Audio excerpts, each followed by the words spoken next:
Assalamualaikum warahmatullahi wabarakatuh. Alhamdulillah, kita bertemu lagi pada pelajaran produk kreatif dan kewirausahaan. Bagaimana kabar kalian? Semoga dalam keadaan sehat walafiat ya. Pada pertemuan kali ini, kita akan melanjutkan pembahasan tentang hak atas kekayaan intelektual. Jika kalian kurang paham dengan part yang pertama, kalian bisa melihat kembali video sebelumnya. Pada pertemuan kali ini kita akan membahas tentang klasifikasi hak kekayaan intelektual, di mana secara garis besar terbagi menjadi dua, yaitu hak cipta dan hak kekayaan industri. Di mana hak cipta itu merupakan salah satu jenis hak kekayaan intelektual, namun hak cipta berbeda dengan hak kekayaan intelektual lainnya seperti paten, di mana memberikan hak monopoli atas penggunaan invensi. Karena hak cipta bukan hak monopoli untuk melakukan sesuatu, melainkan hak untuk mencegah orang lain yang melakukannya. Sifat hak cipta di sini dianggap sebagai benda bergerak ya dan tidak berwujud. Hak cipta dapat dialihkan seluruhnya atau sebagian. Bila dialihkan harus tertulis, bisa dinotaris atau di bawah tangan. Hak cipta tidak dapat disita, kecuali jika diperoleh secara melawan hukum. Hak-hak yang tercakup dalam hak cipta, yang pertama adalah hak eksklusif. Di mana hal ini bahwa pemegang hak ciptalah yang bebas melaksanakan hak cipta tersebut. Sementara orang atau pihak lain itu dilarang melaksanakan hak cipta tersebut tanpa persetujuan pemegang hak cipta. Hak ekonomi dan hak moral. Hak ekonomi adalah hak untuk mendapatkan manfaat ekonomi atas ciptaannya. Sedangkan hak moral adalah hak yang melekat pada diri pencipta atau pelaku seni, rekaman atau siaran yang tidak dapat dihilangkan dengan alasan apapun, walaupun hak cipta atau hak terkait telah dialihkan.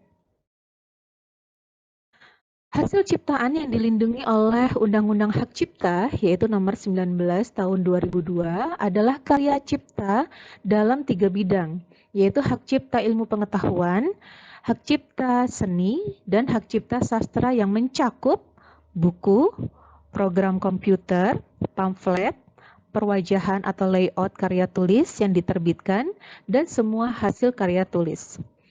Kemudian ceramah, kuliah, pidato, dan hak cipta lainnya yang sejenis. Alat peraga yang dibuat untuk kepentingan pendidikan dan ilmu pengetahuan. Musik atau lagu dengan atau tanpa teks. Drama atau drama musikal, tari, koreografi, pewayangan, dan pantomim. Seni rupa dalam segala bentuk, seperti seni lukis, gambar, seni ukir, seni kaligrafi, kolas, seni patung, dan seni terapan.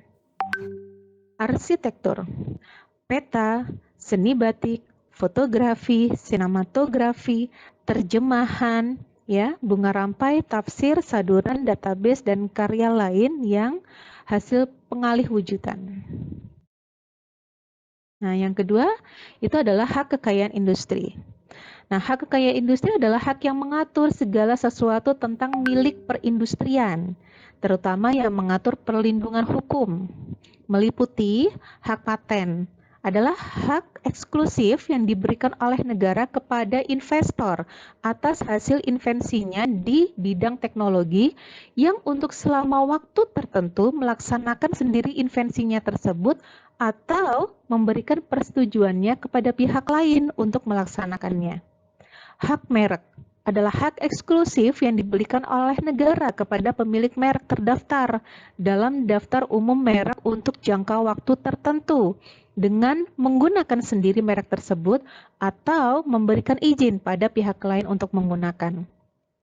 Merek adalah tanda yang berupa gambar, nama, kata, huruf, angka, susunan warna, atau kombinasi dari unsur-unsur tersebut.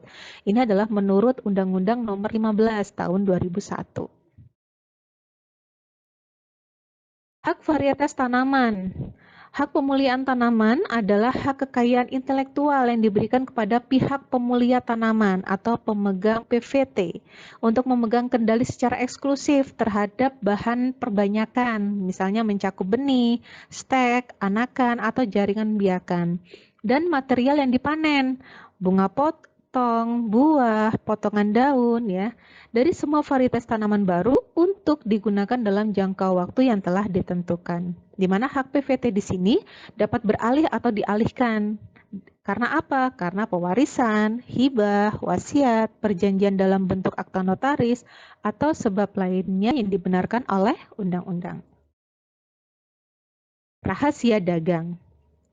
Pada pasal 1 Undang-Undang Rahasia Dagang, di mana rahasia dagang adalah informasi yang tidak diketahui oleh umum di bidang teknologi dan atau bisnis, mempunyai nilai ekonomi karena berguna dalam kegiatan usaha dan dijaga kerahasiaannya.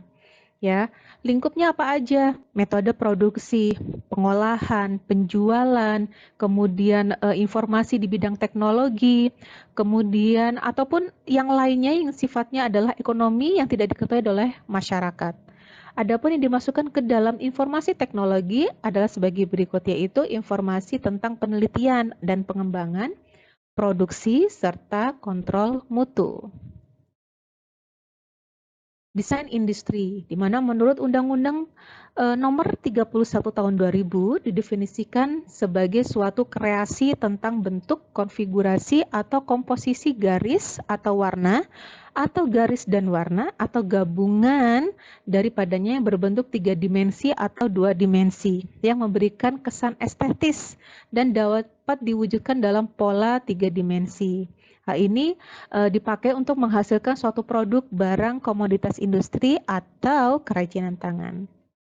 Kemudian indikasi geografi merupakan tanda yang menunjukkan asal-muasal suatu barang. Biasanya hal itu dilihat dari faktor geografis seperti faktor alam, faktor manusia yang memberikan ciri kualitas tertentu.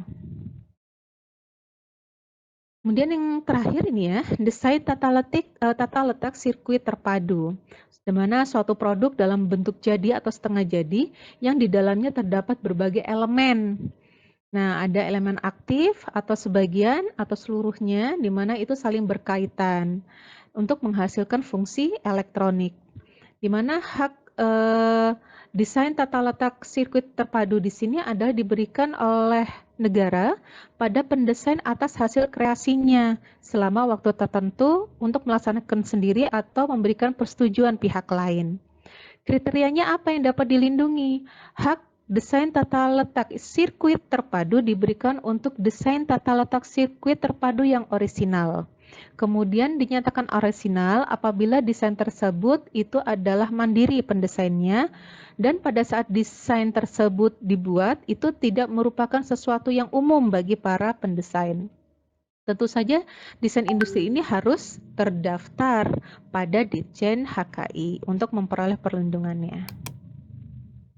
Dasar hukumnya apa aja? Di sini ada banyak ya dasar hukumnya, yaitu tentang hak cipta, tentang paten, tentang merek, varietas tanaman, rahasia dagang, desain industri, dan desain tata letak sirkuit terpadu. Semuanya ada, sudah ada dasar hukumnya.